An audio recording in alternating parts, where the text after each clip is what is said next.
नमस्कार, आप सुन रहे हैं ये पुस्तक बकॉडियो पर। साहिबान मेहरबान कदरदान, खोलता हूं अपनी कहानियों की दुकान। और आज की कहानी का शीर्षक है 10वीं फेल और इसके लेखक हैं अजय राज सिंह। पहले अध्याय में आपने सुना कि कैसे भास्कर शुक्ला उर्फ बबलू अब 28 साल के हो चुके हैं और पूरे गांव में इस उम्र के वो इकलौते अविवाहित युवक बचे हैं जो अम्मा के ताने सुन सुनकर शादी के लिए हां कर देता है। अध्याय 2, समीकरण। हमारा गांव भरतपुर यूं तो देश के मानचित्र में लगभग गुमनाम ही है, पर यहाँ की एक बात है जो खास है। मतलब खास जैसी खास तो नहीं, पर हाँ आम जितनी आम भी नहीं। 28 साल पहले हमारे पैदा होने के अलावा और भी कुछ हुआ था जो अद्भुत भी था और अभूतपूर्ण भी। एक दिन बिमला काकी ने अपने बेटे किशन को खूब पीटा। भाई ने काम भी कुछ ऐसा किया था। अब अमिताभ जी का कोई कितना भी बड़ा प्रेमी क्यों ना हो, सिनेमा देखने के लिए अपनी अम्मा की अंगूठी बेच देना कहाँ की होशियारी है। ये कांड किया तो किया। उस रोज अपनी अम्मा की लात खाकर किशन भैया का दिल इतना आहत हुआ कि बस हाथ में बचे उस अंगूठी के पैसे थे और सुबह की अगली बस। फिर अगले 5 साल तक भैया वापस ना आए और ना उनकी आई कोई खबर। रवानगी के बाद गांव वालों को जब भैया का पहला दर्शन मिला तो पता चला भैया बंबई में है। मन तो अमिताभ जी से मिलने का बना कर गए थे, पर औकात भी तो कोई चीज होती है। कुछ इधर उधर के कामकाज किए, फिर धीरे धीरे खुद भी अदाकारी में लग गए। छोटे मोटे काम मिलते रहे, भैया का गांव आना जाना लगा रहा और आज देखो कहां पहुंच गए। अमिताभ जी के साथ अब उठना बैठना है उनका। भैया हीरो भले ना बने हो, पर जो अदाकारी वो करते हैं किसी और के बस की नहीं है। कोई और भले नहीं लेता, पर गांव से बाहर गांव का परिचय किशन भैया के नाम के बिना नहीं होता। महाभारत में ये था हनुमान का जिक्र, बस थोड़ा सा। बाकी अर्जुन कथा अभी लंबी है। पढ़ाई लिखाई में हमारा मन कभी नहीं लगा। मास्टर साहब से तो इतना मार खाए हैं कि शरीर के कुछ हिस्से आज भी लाल हैं। जब 10वीं में दूसरी बार फेल हुए, मास्टर साहब ने तो हाथ ही जोड़ लिए, माफी मांगने लगे। हमें माफ कर दो बबलू कि हमने तुमको अपने स्कूल में एडमिशन दिया। कसम से उन्होंने ये हाथ जोड़कर कहा था। लोगों पर तरस खाने की आदत तो हम में बचपन से ही थी, सो हमने भी कह दिया, जाइए गुरुजी, माफ किया आपको। बस फिर क्या था, 2 डंडे और पड़े और टीसी हाथ में। तब से लोग हमको 10वीं फेल कहते हैं और हम खुद को 9वीं पास। यूं देखा जाए तो हमारा पूरा का पूरा बालकांड निरस ही रहा है। हमारी जीवनी पर फिल्म न बन पाने का कुछ श्रेय तो इस बात को भी जाता है। विचार उच्च हो ना हो, जीवन सादा ही रहा है हमारा। किसी से शिकायत नहीं कर रहे हैं। कोशिश बस इतनी सी है कि आगे की कहानी के लिए प्रस्तावना बन जाए। दरअसल बात हम आशिकी की करना चाहते हैं। अब बात करें भी तो क्या। अगर हम जीवन हैं तो ये समझ लीजिए कि हमारी आशिकी चुल्लू भर पानी। कभी कभी तो डूब कर मर जाने का मन करता है। 6वीं में एक बार साथ बैठे थे। जी हाँ, बस इस एक लाइन में हमारे जीवन का सारा इश्क शुरू भी हो गया और संभवतः खत्म भी। भगवान जाने हमने कौन सा पाप कर दिया था। हमको पता था जनगण मन के समय मास्टर साहब जो तिरछी तिरछी नजरों से KG 2 वाली मैडम को निहारते थे, मास्टर साहब अपने में मस्त और हम उनमें। सब अपने अपने काम में व्यस्त हैं और एक हम हैं जिसको दूसरे की लुटिया में कुल्ला करने का अलग शौक चढ़ा रहता है। अब शौक है तो है, क्या करें। हमको मास्टर साहब को निहारते निहारते उतने ही दिन हो गए थे जितने KG 2 वाली मैडम को स्कूल में आए। पर जब भी हम अपने दिल पर हाथ रखते, एक अलग ही आवाज आती थी, मास्टर साहब से कुछ ना हो पाएगा। और आवाज ऐसी कि यकीन करने का दिल कर जाए। हमारे इस विश्वास के दो तर्कसंगत कारण थे। एक तो मास्टर साहब का चेहरा, जो भगवान ने प्रेम के लिए बनाया ही नहीं, और दूसरा ये कि मास्टर साहब की नजर सच में तिरछी ही थी। क्या पता ये सब हमारे मन का बस वहम हो। तो क्या करें, मास्टर साहब से ही पूछ लेते हैं, प्रकाश ने सुझाव दिया। हम समझ सकते हैं इस ख्याल को लाने के लिए भाई को अपनी सोच के किस चरम पर जाना पड़ा होगा, पर गलती उसकी नहीं है। एक तो उम्र कम, उस पर बुद्धि हल्की हल्की मंद। भाई और कुछ सोचता भी तो क्या। घर से आखिरी विदाई लेके निकले हो काबे, जब लाठीचार्ज होगा ना, कोई पानी भी नहीं पूछेगा। मास्टर साहब मारेंगे अलग और फाड़ेंगे अलग, डब्लू तपाक से बोला। गीता के ज्ञान से कम नहीं थी डब्लू की ये बातें। प्रकाश की गति से भी तेज, सीधे दिल पर उतरी थी, और इसका असर भी कुछ देर तक रहा, बराबर रहा। हम तीनों चुप भी रहे, जब तक प्रकाश को अगला तूफानी ख्याल नहीं आ गया। हाँ तो मैडम को जाके सब बता देते हैं। भगत सिंह की कहानी पढ़ के आए हो काबे? डब्लू उत्तेजित हो उठा। अब हमारी और डब्लू दोनों की नजर प्रकाश पर थी।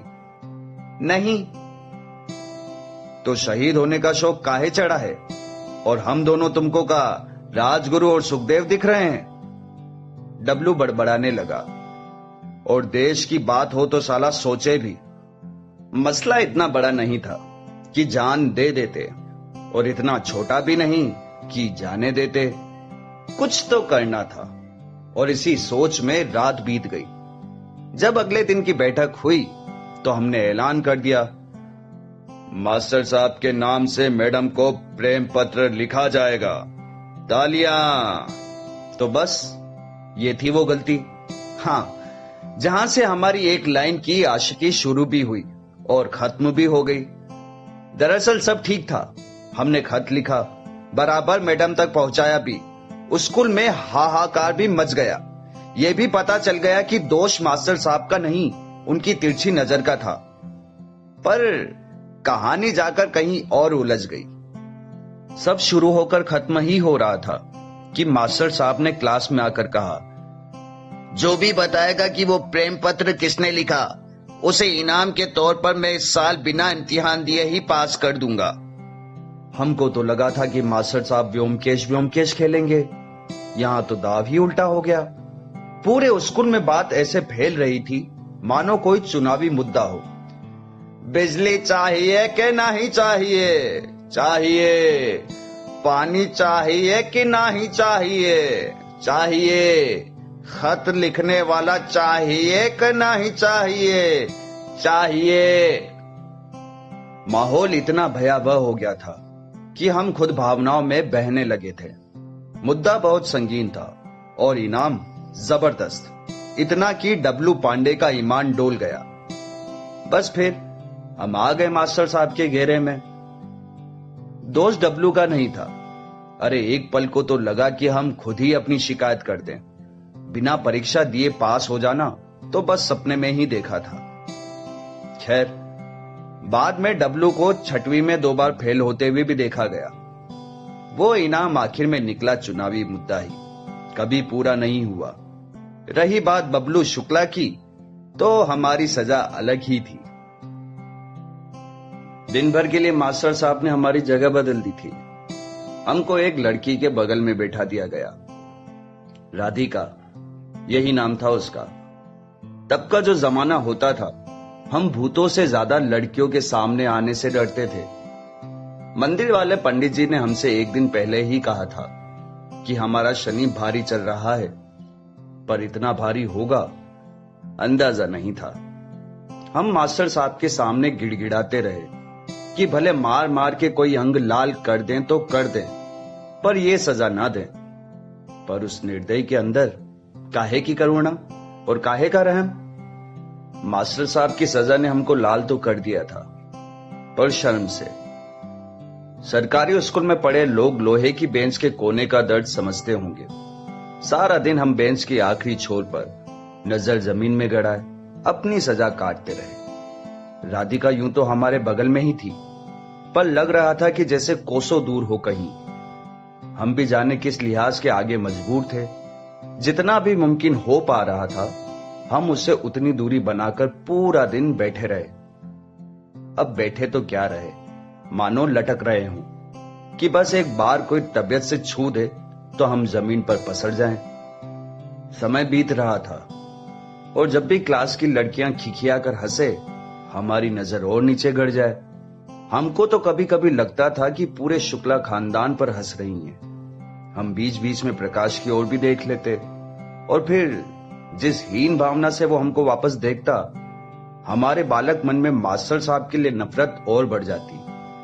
हमारे अद्भुत और अविस्मरणीय जीवन काल का यही वो दिन था जब हमको समझ आ गया था कि हमारी किस्मत वाली जो रेखा है उसके अब्बा नहीं मानेंगे। ज्यादा उम्र नहीं थी हमारी, भोला ही था हमारा मन, पर यह जान गया था कि हमारे किस्मत के रूट की सभी लाइनें व्यस्त है।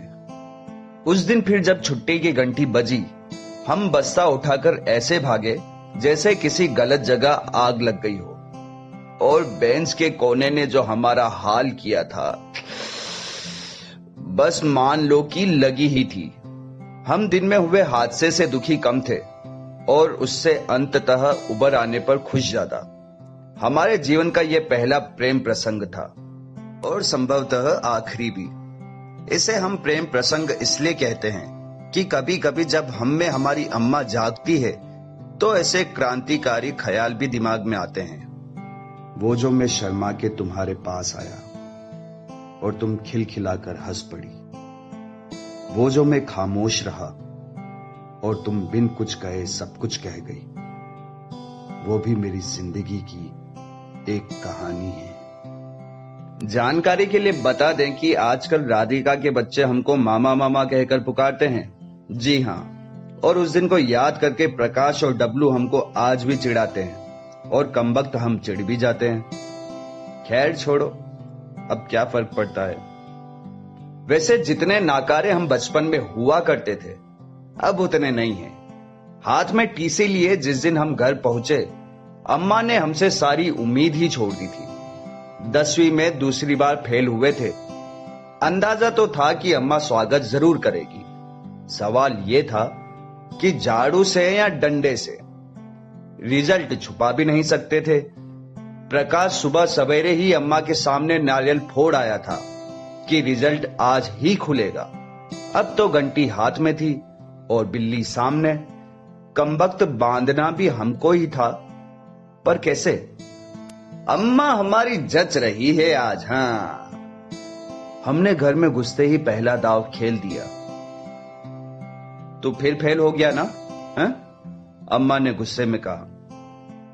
अब जो हम सड़क भर सोचकर आए थे कि कैसे बात को घुमा देंगे, वो तो कहीं सड़क पर ही छूट गया। कुछ रह गया था तो हमारा चांद सा चेहरा और हाथ में बड़ा सा दाग। हमको अंदाजा हो गया था कि हमने गलत दाव खेल दिया है। तुम्हारा दाव गलत नहीं है, अम्मा ने आगे दे मारा। ऐसा है कि हम तुम्हारी अम्मा हैं। तुम्हारे कुछ सोचने से पहले हम सोच लेते हैं कि तुम क्या सोचोगे। यूं तो उस समय अम्मा रोटी सेक रही थी, पर जाने क्यों जल हम रहे थे। अम्मा के फिर वही दार्शनिक विचार और वही ताने। इतनी देर तक अम्मा चूल्हा छोड़कर नहीं उठी, तो अब उठने वाली नहीं है। कम से कम इतना सुकून मिला कि अम्मा आज गरबा खेलने के मूड में नहीं है। लाठी और झाड़ू का प्रयोग तो कैंसिल। हाँ, ताने जरूर पड़ेंगे, पर ठीक है, सह लेंगे थोड़ा थोड़ा। इसलिए तो तुम अम्मा हो हमारी। हम मानने वाले थोड़ी थे। हमने फिर दे दिया एक। अब हम पास की खाट पर विराजमान थे। हाँ, अम्मा है इसलिए अभी तक पैरों पर खड़े हो। अभी तुम्हारे बापू होते तो बना के उधेड़ते तुमको। फिर तो अच्छा है कि नहीं है, हमने मन में ही सोचा। अरे निर्लज, बापू थे वो तुम्हारे, कुछ तो शर्म करो। अम्मा बड़बड़ाई। अम्मा फिर समझ गई थी कि हम क्या सोच रहे हैं। तुम्हारी जिंदगी में हमको तो बस गाय भैंस का तबेला ही नजर आ रहा है अब। पढ़ाई लिखाई से तो सन्यास ही ले लो अब तुम। हमको यहां एक मौका दिखा कि लगे हाथों अम्मा को स्कूल से निकाल दिए जाने वाली दूसरी खबर भी सुना दें, और हमने उसे जाने नहीं दिया। अम्मा, वैसे हम भी यही सोच रहे थे। हम धीरे से बोले कि अब कुछ काम धंधे करें। आखिर रखा ही क्या है पढ़ाई लिखाई में, कुछ होना जाना तो वैसे भी नहीं है। तो तुमको स्कूल से निकाल दिए का है? अम्मा ने तपाक से पूछा। अरे यार, हमको नहीं खेलना है, हम भिन भिनाए, तुम पहले ही सब जान जाती हो। अम्मा के चेहरे पर एक कुटिल मुस्कान आ गई। ऐसे ही अम्मा थोड़ी कहते हैं हमको। मतलब आज आखिरी उम्मीद भी खत्म। लगता है हमारी सारी उम्र तुम्हारे बापू के पेंशन पर ही कटेगी। कटने दो। कुछ चीजें होती है जो हम चाहते हैं कि हमारे हिसाब से चले, पर अक्सर उन्हीं पर हमारा बस नहीं होता। हमको लगा कि हो गया, पर ऐसे भी भला होता है कभी? अभी तो अम्मा का रेडियो मोड बाकी था। दरअसल हर 2-4 दिन में एक बार अम्मा इस मोड पर आ ही जाती है। अरे बहुत आसान है सच में। किसी बात को लेकर बस बोलते रहो, और कुछ भी, कोई सुने ना सुने, कोई मतलब निकले ना निकले, बस बोलना है। और बोलना भी क्या, बड़बड़ाना है। पढ़ाई तो गई, हमको तो बचपन से ही लक्षण दिख रहे थे तुम्हारे, और कह रहा है काम धाम कर लें। अरे कौन सा काम करेगा? घर के काम बोल दो तो मौत आ जाती है।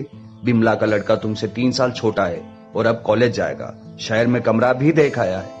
3 दिन से कह रहे हैं कि गेहूं पिसवा दो, पर क्यों? अरे क्यों पिसवाएं?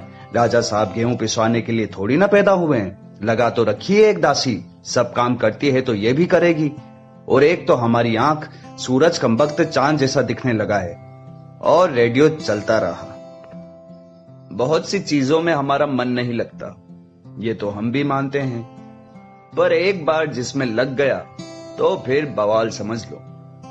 हमारा बचपन का एक सपना था कि स्कूल में एक दिन आग लग जाए, और आग लगे सो लगे, हम फिल्मी हीरो जैसे सारे बच्चों को बचा अलग लें। आखिरी में कहीं मास्टर साहब पड़े हों लपटों के बीच में, गिड़गिड़ाते हुए, मुझे बचा लो बबलू, भगवान के लिए मुझे बचा लो।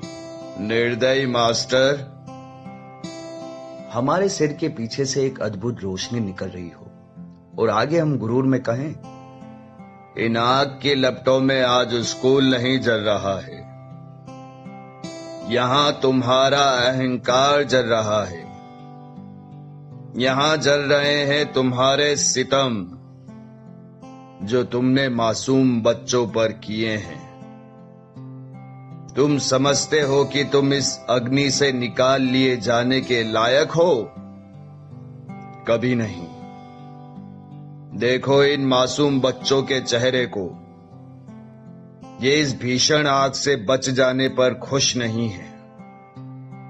इनकी खुशी का कारण तो खुद ये आग है, और तुम्हारा ये हाल। इन भोले भाले बच्चों को प्रताड़ित करने का जो पाप तुमने किया है, ये सब उसका नतीजा है। और उस दिन इतना ही सपना देखा था कि हमको अम्मा की चीख सुनाई दी। अब नींद जो है सपनों के साथ उड़न छू हो गई। हम भागे अम्मा के पास। वहां पहुंचे तो देखा कि आग सच में लगी थी, पर हमारी अम्मा के कमरे में। हम जैसे तैसे अम्मा को कमरे से बाहर लेकर आए और गांव वालों को बुलाया। आग पर काबू पाते पाते अम्मा का पूरा कमरा और हमारा आधा घर समझ लो खाक हो गया था। गांव वालों में मास्टर साहब भी थे। भगवान का शुक्र है, मास्टर साहब ने आकर कहा, कि तुम दोनों ठीक हो, सब ठीक हो जाएगा।